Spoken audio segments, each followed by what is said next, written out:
माही को दो शादियों के कार्ड एक साथ मिले, एक भाई की बेटी की शादी का और एक जेठ जी की बेटी की शादी का। दोनों शादियां भी एक ही दिन थी और दोनों ही रिश्ते ऐसे कि शादी में जाना टाला नहीं जा सकता था। माही कार्ड को उलट पुलट कर ऐसे देखने लगी जैसे ध्यान से देखने पर कोई न कोई सुराग मिल जाएगा, या कोई दूसरी तारीख मिल जाएगी, या फिर कोई दूसरी सूरत मिल जाएगी दोनों शादियां अटेंड करने की। वह क्या करेगी अब? भाई की बेटी की शादी में शामिल नहीं हो पाएगी तो भैया भाभी की नाराजगी झेलनी पड़ेगी, और अगर जेठ जी की बेटी की शादी में शामिल नहीं हुई तो जेठ जेठानी उसकी मजबूरी समझकर कुछ कहेंगे नहीं, पर उनके प्यार भरे उलाहने का सामना कैसे करेगी? किंग कीर्तव किंग कर्तव्य विमूढ़ सी वह पास पड़ी कुर्सी पर बैठ गई। विभव से पूछेगी तो वे तपाक से कह देंगे कि जो तुम्हें ठीक लगता है वह करो। वह फिर दो राहे पर खड़ी हो जाएगी, या फिर बहुत अच्छे मूड में होंगे तो कह देंगे कि तुम अपने भाई की बेटी की शादी में शामिल हो जाओ और मैं अपने भाई की बेटी की शादी में शामिल हो जाता हूँ। लेकिन वह ऐसा नहीं कर सकती। शाम होने को थी, अंधेरा धीरे धीरे चारों तरफ फैल रहा था। उसका दिल वहां पहुंच गया जब उमंगे थी, रंगीन इंद्रधनुषी सपने थे, माता पिता थे, उसकी कुलांचे भरने वाली उम्र थी। वे दो भाई बहन थे, माता पिता की इकलौती लाडली बेटी भाई के बाद लगभग 10 सालों के बाद हुई, इसीलिए भाई का भी लाड प्यार भरपूर मिला। वह 20 साल की थी जब भाई की शादी हुई। आम लड़कियों की तरह उसके भी कई अरमान थे भाई की शादी के। काफी लड़कियां देखने के बाद सिमरन पसंद आ गई। भाई के सेहरा बांधे देख हर बहन की तरह वह भी खुश थी। भाभी ने जब घर में कदम रखा तो खुशियां जैसे उनके घर के दरवाजे पर हाथ बांधे खड़ी हो गई। भाभी 23 साल की थी, उम्र का फासला कम था। उसे लगा उसे हम उम्र एक सहेली मिल गई। अभी तक तो घर में सभी बड़े थे। 3 साल उसे भाभी के सानिध्य में रहने का मौका मिला। 23 साल की उम्र में उसकी भी शादी हो गई। पहले माँ काम करती थी तो वह निश्चिंत होकर अपनी पढ़ाई करती थी। माँ भाभी की भी किचन में पूरी मदद करती थी, पर भाभी न जाने क्यों उससे हमेशा चिढ़ी सी रहती थी। शायद उन्हें लगता था कि यह आराम से अपनी पढ़ाई कर रही है, बाकी सारा काम मुझे ही करना पड़ता है।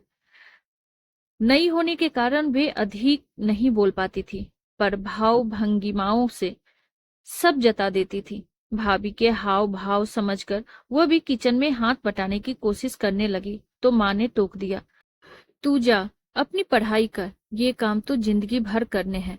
वह जाने को हुई तो भाभी बोल पड़ी, पर काम आएगा नहीं तो आगे करेगी कैसे? उसे समझ नहीं आया कि भाभी की बात माने कि माँ की। वह एमएससी कर रही थी। पढ़ने में वह हमेशा कक्षा में अच्छे विद्यार्थियों में गिनी जाती थी। भाभी अपनी चुप्पी के पीछे से भी पूरी दबंगता दिखा देती थी। भाई भी उससे अब पहले की तरह बेतकल्लुफ नहीं रहते थे। पहले की तरह भाई से फरमाइश करने की उसकी अब हिम्मत नहीं पड़ती थी। भाई कहीं बाहर तो जाते तो भाभी के लिए कई चीजें खरीद कर लाते। वह बहुत उम्मीद से देखती कि शायद उसके लिए भी कुछ खरीद कर लाए हों, पर ऐसा होता नहीं था। उसे किसी बात की कमी नहीं थी, पर भाई का कुछ न लाना जता देता कि अब उनकी जिंदगी में उसकी कोई अहमियत नहीं रह गई है। उसने यह मासूम सी शिकायत माँ से की तो उन्होंने उसे ही समझा दिया, ऐसा तो होता है पगली, तेरी शादी होगी तो तेरा पति भी तेरे लिए ऐसे ही लाएगा। पति के लिए पत्नी सब कुछ होती है और लोग कुछ नहीं होते। होते हैं पर पत्नी से कम ही होते हैं। 2 साल तक भाभी का व्यवहार समझते हुए भी उसने अधिक ध्यान नहीं दिया। उसके लिए भाभी फिर भी अपनी थी, पर भाभी उसे कभी अपना नहीं समझ पाई। उसके 23 की होते होते माता पिता ने उसके लिए लड़का देखना शुरू कर दिया। विभव बैंक में अफसर थे। उनके घर में 2 भाई, एक बहन और माँ थी। वहां सब कुछ अच्छा देखकर उसका रिश्ता तय हो गया और फिर उसकी शादी हो गई। उसने सोचा कि अब भाभी के साथ उसके रिश्ते सहज हो जाएंगे। जब वह कभी कभी आएगी तो भाभी भी उसे पूरा सम्मान देगी। ससुराल में सभी ने उसे हाथों हाथ लिया, पर घर में जेठानी का ही राज था। वे पूरे परिवार पर छाई हुई थी। सास, ननद व यहाँ तक कि उसके पति के दिलो दिमाग पर भी वही राज कर रही थी। वह अनायास ही ईर्ष्या से भर उठी। मायके जाती तो वहां सब कुछ भाभी का, तो यहाँ सब कुछ जेठानी का। धीरे धीरे न चाहते हुए भी उसके मन में जेठानी के प्रति ईर्ष्या की भावना घर कर गई। पति से कुछ भी पूछती तो एक ही जवाब मिलता कि भाभी से पूछ लो। साड़ी खरीदनी है, साथ चलो, तो उसे जवाब मिलता भाभी के साथ चली जाओ, या फिर चलो भाभी को भी साथ ले चलते हैं। उनकी पसंद बहुत अच्छी है, खाने में क्या बनाऊं भाभी से पूछ लो। सास भी बड़ी बहू से पूछे बिना कुछ नहीं करती। उसे सब प्यार करते पर महत्व बड़ी को ही देते। जेठानी के साथ समझौता करना उसे अच्छा नहीं लगता। जेठानी उसका रुख समझकर बहुत संभल कर चलती, पर कुछ न कुछ हो ही जाता। जेठ जेठानी कहीं जाते तो बच्चे घर छोड़ जाते। बच्चों की चाचा के साथ घूमने की आदत तो पहले से ही थी। अब चाची भी आ गई तो क्या, वे दोनों कहीं भी जाना चाहते तो दोनों बच्चे भी उनके साथ लग जाते। वह विभव पर भुनभुनाती, नई शादी हमारी हुई है या जेठ जेठानी की, वे दोनों तो अकेले जाते हैं और हमारे साथ ये दोनों लग जाते हैं। तो क्या हुआ माही, उन्हें इस बात की समझ थोड़ी ही है, बच्चे ही तो हैं। ये ऐसे ही हमारे साथ जाते रहे तो जब तक ये बड़े होंगे तब तक हम बूढ़े हो जाएंगे। अरे, जब हमारे चुनमुन होंगे तो उन्हें भाभी संभालेगी, तब हम खूब अकेले घूमेंगे। जरूर संभालेंगी, अपने तो संभलते नहीं। जेठानी उसका मूड समझकर बच्चों को जबरन रोकती, ना मानने पर एक दो थप्पड़ तक जड़ देती। बच्चे रोते तो उन्हें रोता देखकर विभव का मूड खराब हो जाता, और विभव का खराब मूड देखकर उसका मूड खराब हो जाता, और जाने का सारा मजा किरकिरा हो जाता। उसे जेठानी पर तब और भी गुस्सा आता, लेकिन जिन बातों में वह जेठानी के साथ समझौता नहीं करना चाहती थी, उन्हीं बातों में भाभी के साथ समझौता करने की कोशिश करती।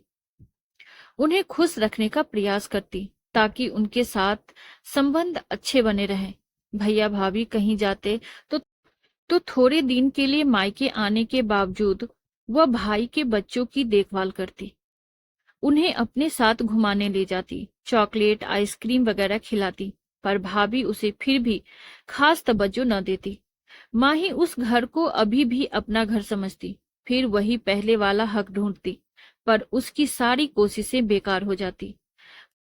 भाभी उससे मतलब का रिश्ता निभाती, इसीलिए उनमें आत्मीयता कभी नहीं आ पाई।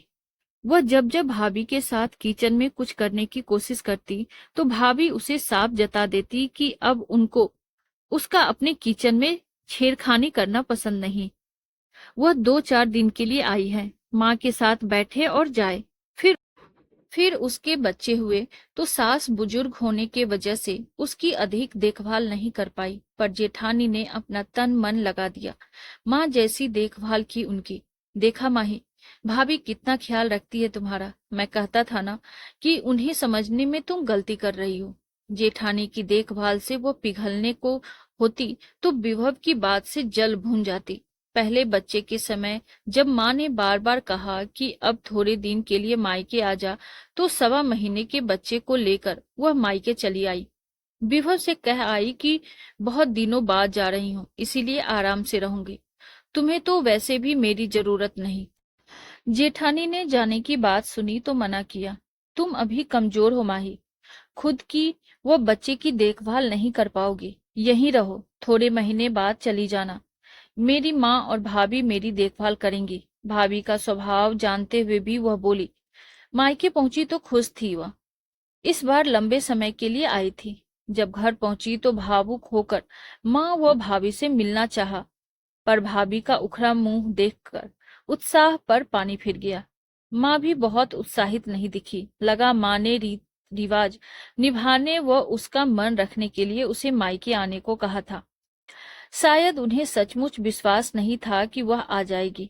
ससुराल में जेठानी उसके आगे पीछे घूमकर उसका ध्यान रखती, बच्चे की पूरी देखभाल करती। सास हर समय सबसे उसका ध्यान रखने को कहती। उसका बेटा सबकी आंखों का तारा था।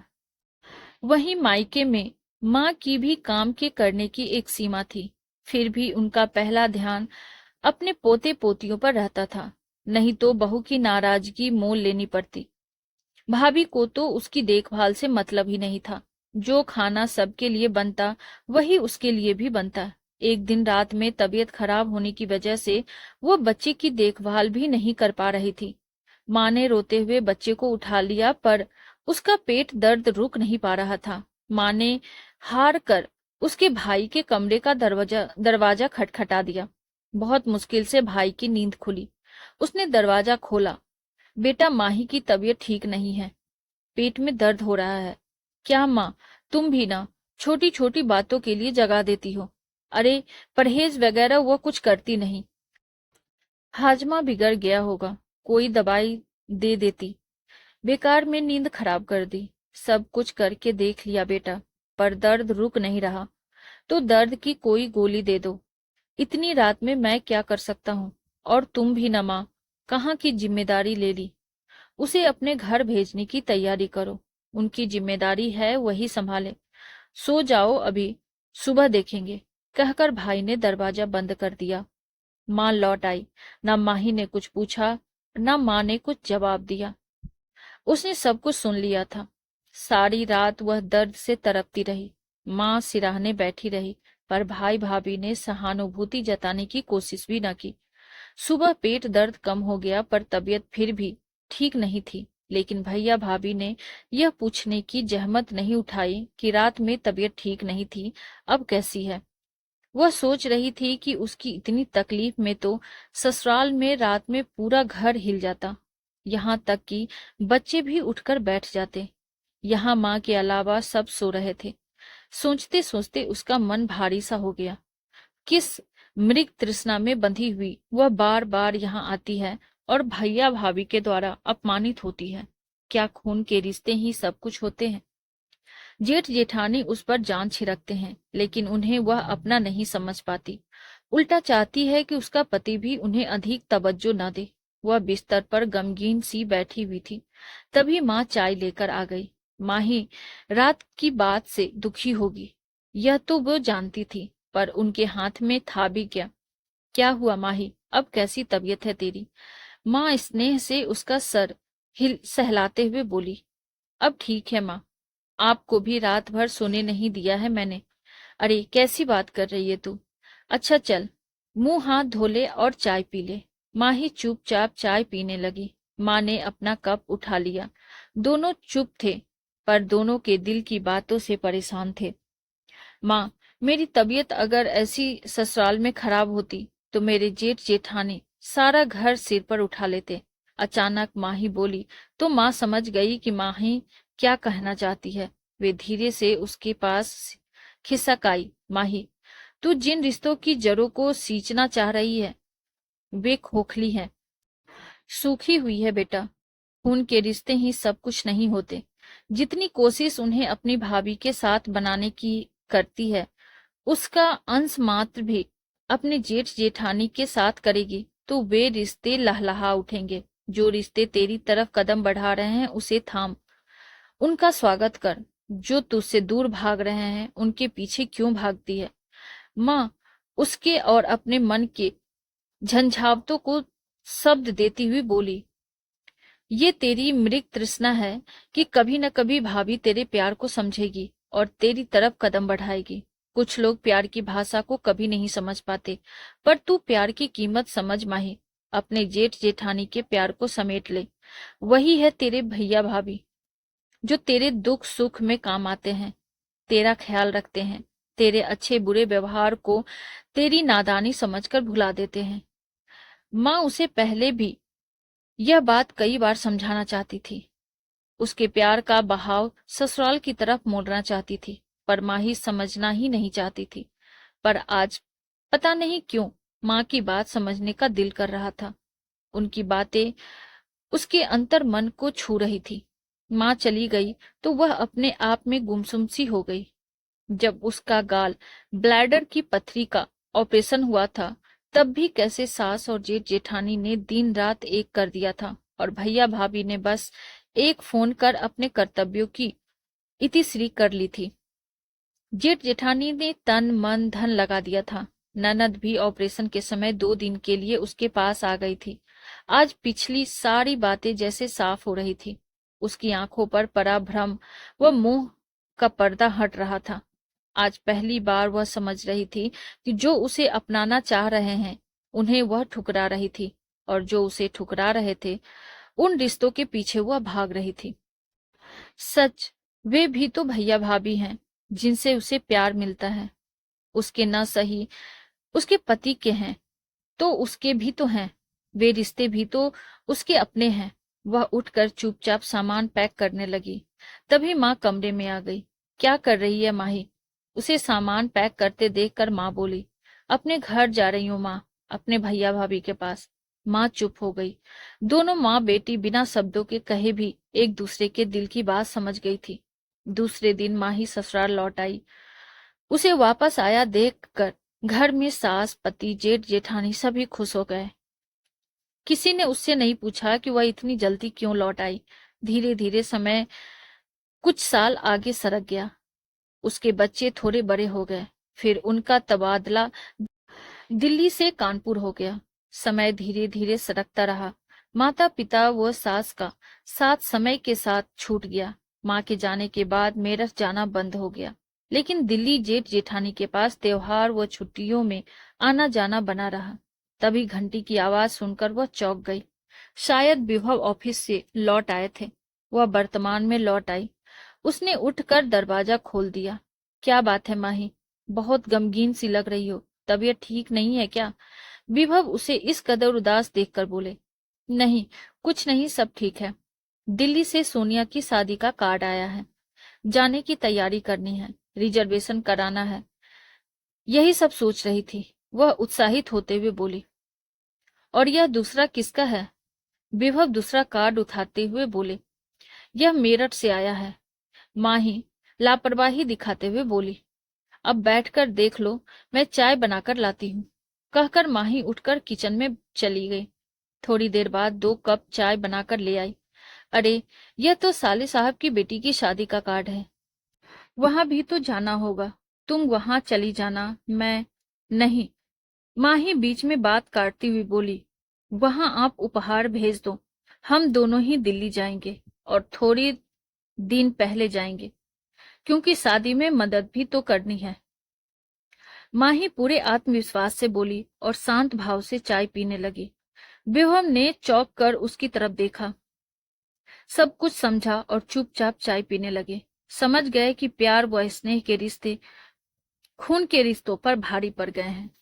आपस में प्यार और विश्वास नहीं है तो खून के रिश्तों के धागे भी कच्चे पड़ जाते हैं। इसीलिए परछाइयों के पीछे भागने के बजाय हकीकत को अपनाना चाहिए। आपको हमारी ये कहानी कैसी लगी कमेंट बॉक्स में जरूर बताइए, और ऐसी ही ढेरों सारी कहानियों के लिए वीडियो को लाइक, शेयर और चैनल को सब्सक्राइब करना ना भूलें। Thank you.